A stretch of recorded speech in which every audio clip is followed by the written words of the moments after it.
नमस्कार, स्वागत है आप सभी का हमारे YouTube चैनल पर। मैं हूं एस के वर्मा। आज की वीडियो रहेगी EPFO एग्ज़ाम 2023 के लिए। और आपको पता है कि AO, EO, APFC इन पोस्टों के लिए एग्ज़ाम कंडक्ट करवाया जा रहा है। और आज हमारा जो टॉपिक रहेगा स्पेशल फॉर इकोनॉमिक्स, और आज हमारी ये लगातार इसकी इकोनॉमिक्स की तीसरी वीडियो रहेगी। इससे की पहले की वीडियो जो है अगर आपने नहीं देखी है तो देख लीजिएगा। उसमें हमने किया था अर्थव्यवस्था के प्रकार किए थे लास्ट वीडियो में। उसके अलावा कृषक अर्थव्यवस्था, सेवा अर्थव्यवस्था और औद्योगिक अर्थव्यवस्था को हमने पढ़ा था। भारतीय अर्थव्यवस्था की पहचान को जाना था। इन टॉपिक को विशेष रूप से किया था economic progress, economic growth, per capita income PCI और इकोनॉमिक डेवलपमेंट। इन टॉपिक को हमने डिटेल से पढ़ा था। अगर आपको अभी भी ये टॉपिक नहीं आते हैं तो आप लास्ट वीडियो को देख सकते हैं। चलिए आज हम जो करने वाले हैं उसकी चर्चा करते हैं। आज हम करेंगे आर्थिक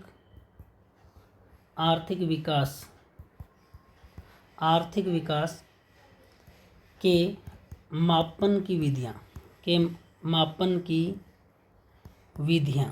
या मापन विधियाँ किसके भी आर्थिक विकास हो रहा है कि नहीं हो रहा, उसके मापने की जो विधियाँ हैं उनका अध्ययन आज हम करने वाले हैं। जो पहली विधि है आधारभूत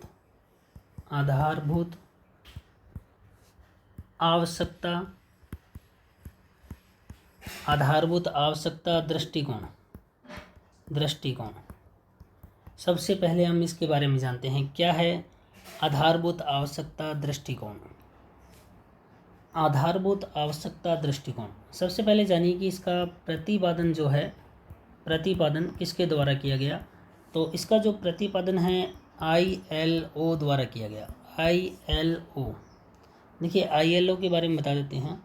आप स्क्रीन पर ILO का लोगो देख पा रहे हो। ILO इंटरनेशनल लेबर ऑर्गेनाइजेशन,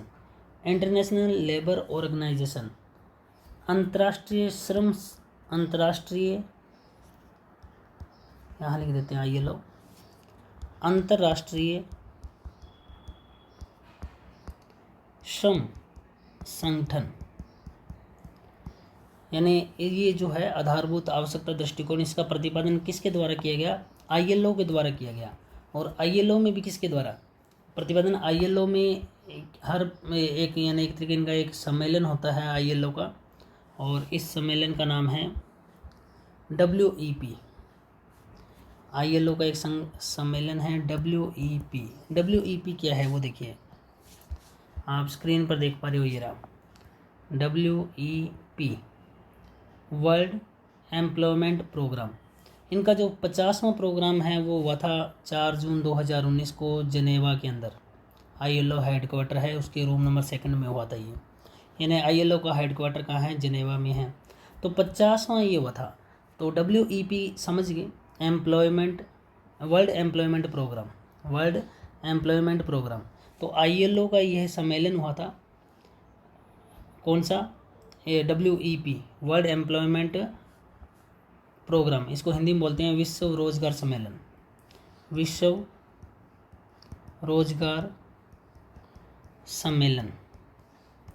और ये हुआ था 1976 का जो सम्मेलन हुआ था। देखो ये 50वां सम्मेलन है, ये तो जनेवा के अंदर हो रहा है। ये उस वक्त का 1976 का सम्मेलन था। और इस सम्मेलन के अंदर दो बड़े संगठन, एक UN और प्लस वर्ल्ड बैंक, विश्व बैंक। आप इनके भी लोगो देख पा रहे हो। ये UN का लोगो है, यूनाइटेड नेशंस, और ये द वर्ल्ड बैंक का लोगो है।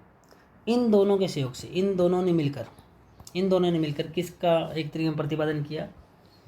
आधारभूत आवश्यकता दृष्टिकोण का प्रतिपादन किया। यानी आप समझ पा रहे हो, आधारभूत आवश्यकता दृष्टिकोण का प्रतिपादन वैसे किसके द्वारा किया गया है? अगर ऑप्शन में आए तो ILO लिखना, इंटरनेशनल लेबर ऑर्गेनाइजेशन, अंतर्राष्ट्रीय श्रम संगठन। और इसके अंदर भी अगर गहराई में जाए तो इसका एक सम्मेलन होता है, यानी ILO का, उसका नाम है WEP। विश्व रोजगार सम्मेलन, वर्ल्ड एम्प्लॉयमेंट प्रोग्राम।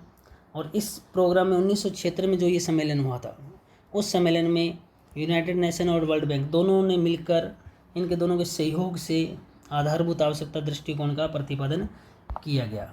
और WEP का आयोजन किसके द्वारा किया जाता है? ILO के द्वारा। वर्ल्ड एम्प्लॉयमेंट प्रोग्राम है, इसका 5th संस्करण जो हुआ था, 50वां संस्करण जो हुआ था, वो हुआ था 4 जून। तो ये भी पूछा जा सकता है कि 50वां संस्करण कब हुआ, इसका 50 नंबर का जो इसका आयोजन कहाँ पर किया गया, तो जिनेवा में किया गया था। तो हमें इससे कोई मतलब नहीं है, हमें मतलब है आधारभूत आवश्यकता दृष्टिकोण का जो प्रतिपादन है वो कब किया गया। मैंने उसमें शायद 5th बोल दिया होगा, ये 50 है, 5th नहीं है, ध्यान रखिएगा, 50वां है। और इसका जो प्रतिपादन है वह ILO के द्वारा किया गया। ILO में भी WEP सम्मेलन के अंतर्गत किस किस ने किया? UN और वर्ल्ड बैंक ने किया। तो आप समझ गए होंगे आधारभूत आवश्यकता दृष्टिकोण को।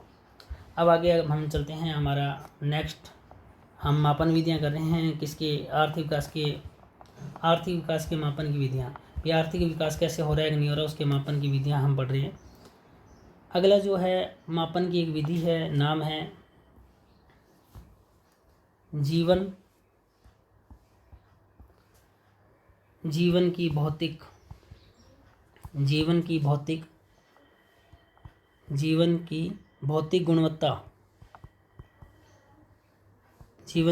गुणवत्ता निर्देशांक।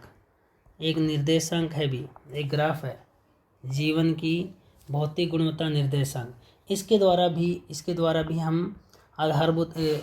भी हम आर्थिक विकास का मापन करते हैं। हम आर्थिक विकास के मापन की विधियां पढ़ रहे हैं। जीवन की भौतिक गुणवत्ता निर्देशांक, इसे हम PQLI भी कहते हैं। PQLI, P physical, Q quality, of, L का मतलब लाइफ, I का मतलब index. Physical quality of life index, इसका एक सूत्र है, आप स्क्रीन पर ये देख पा रहे हो। PQLI का सूत्र है, आप लिटरेसी रेट को जोड़ो, इसके अलावा मोर्टेलिटी रेट जो है इसको जोड़ो, और लाइफ एक्सपेक्टेंसी जो है उसको जोड़ो और डिवाइड बाई 3 कर दो। इसका एक सूत्र है। फिलहाल आपको सूत्र से कोई मतलब नहीं, आपको याद रखना है PQLI है क्या? Physical quality of life index. Physical quality of life index, इसका मतलब क्या है? Physical quality of life index, इसका हिंदी मीनिंग हो गया, यह है एक राष्ट्र के आर्थिक विकास को मापने के लिए एक समग्र संकेतक है। यह 3 संकेतकों अर्थात बुनियादी साक्षरता दर, शिशु मृत्यु दर और जीवन प्रत्याशा के आधार पर किसी देश के जीवन या कल्याण की गुणवत्ता को मापता है। अब बात करें कि इसका प्रतिपादन किसने किया। इसका प्रतिपादन, तो इसका जो प्रतिपादन है वह है मॉरिस डी मॉरिस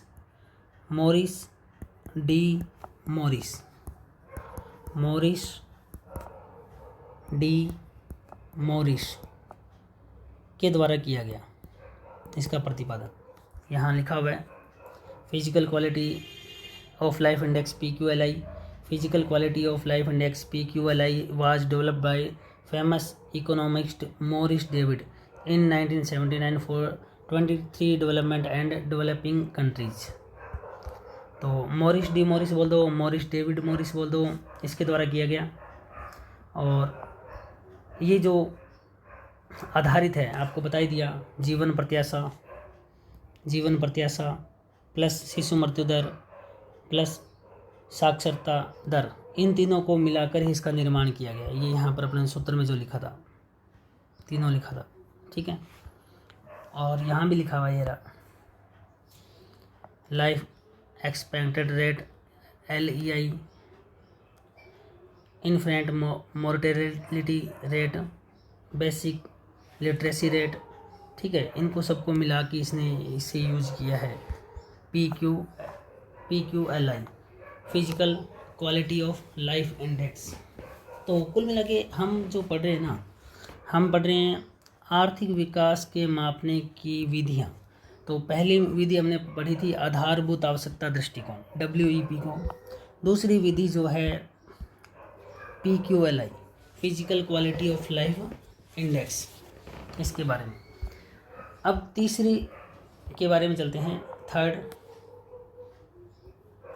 क्रय शक्ति। क्रय शक्ति समता विधि। समता विधि क्रय शक्ति समता विधि।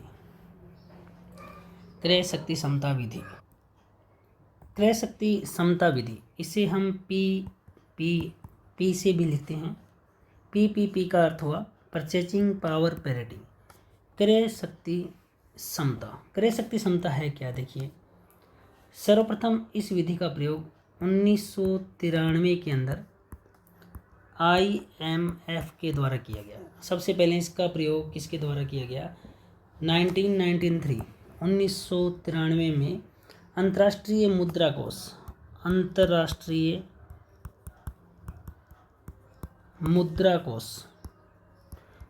कोष यानी IMF, ये आप देख पा रहे हो स्क्रीन पर, IMF अंतर्राष्ट्रीय मुद्रा कोष,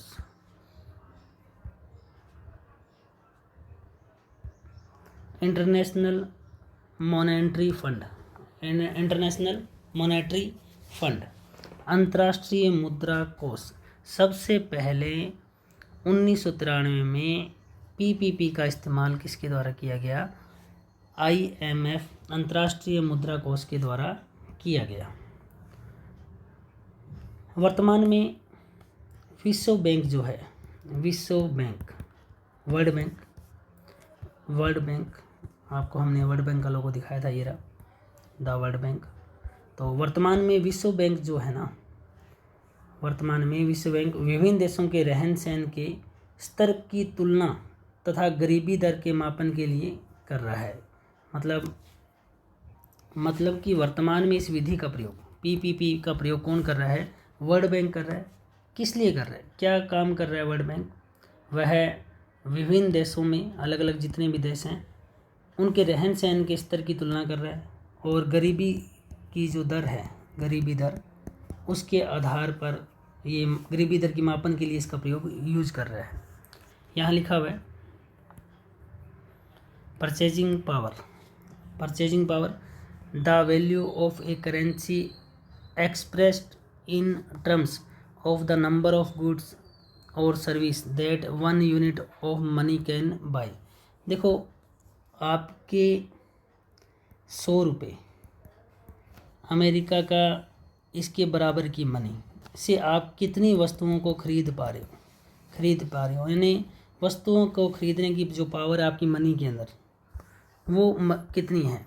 PPP के आधार पर अर्थव्यवस्थाओं का आकलन किया जाता है।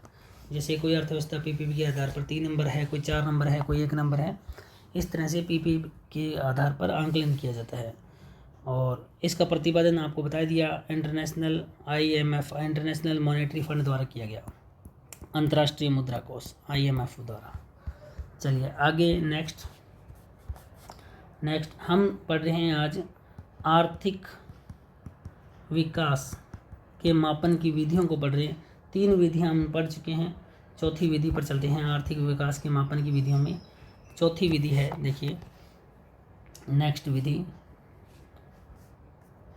नीवल का मतलब नेट होता है, अभी नेट जितना भी है नीवल आर्थिक कल्याण मापक, ये नेक्स्ट विधि है। इसके द्वारा किस प्रकार आर्थिक विकास का मापन किया जाता है, चलिए जानते हैं। नीवल आर्थिक कल्याण मापक NEW, देखिए किस तरह से नीवल आर्थिक कल्याण, इस धारणा का प्रयोग सबसे पहले डेली तथा कोब ने 1989 में किया। जीवन की गुणवत्ता में सुधार आर्थिक विकास का मापक की माप के लिए विलियम नॉर्थास और जेम्स टोबिन ने मेजर ऑफ इकोनॉमिक वेलफेयर, ये ध्यान रखिएगा, measure of economic welfare MEW measure of economic welfare की धारणा विकसित की, जिसे बाद में सैमुएलसन ने संशोधित कर इसे नेट इकोनॉमिक वेलफेयर NEW कहा। नेट नीवल इकोनॉमिक आर्थिक वेलफेयर कल्याण मापक कहा, नेट इकोनॉमिक वेलफेयर कहा। और ज़्यादा डिटेल से जानते हैं, यानी जेम्स टोबिन और सैमुएलसन, इन्होंने ये धारणा विकसित की और किस तरह से इसको प्रतिपादन किया।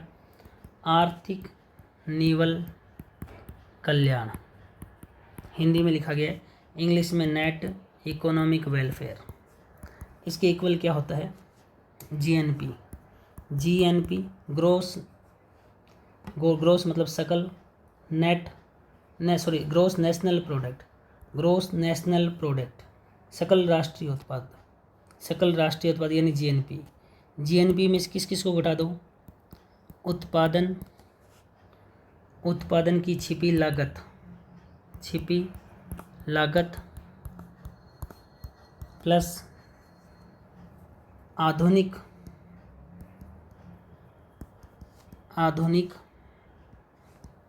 एक सेकंड रुकिएगा,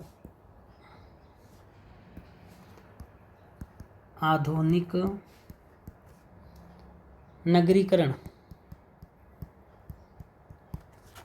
नगरीकरण की हानियाँ प्लस अवकाश एवं गृहिणी सेवा, इनको घटा दो। GNP में से देखो, पहले तो GDP निकलती है, तो GDP से आप GNP निकालो। ये आपको अर्थव्यवस्था के टॉपिक में बता देंगे किस तरह से डोमेस्टिक को नेट बनाना होता है। और GNP जैसे निकलेगा उसमें से उत्पादन की छिपी लागत, आधुनिक नगरीकरण की हानियाँ और अवकाश और गृहिणी सेवा को घटा दो, तो आपको NEW मिल जाएगा, आर्थिक निवल कल्याण मिल जाएगा, नेट इकोनॉमिक वेलफेयर मिल जाएगा। और GNP का हिंदी अनुवाद करें तो ग्रोस नेशनल प्रोडक्ट, सकल घरेलू उत्पाद, सकल राष्ट्रीय उत्पाद, घरेलू तो GDP होगा, सकल राष्ट्रीय उत्पाद यही है GNP। और सकल घरेलू उत्पाद कहते हैं तो वो बन जाता है GDP।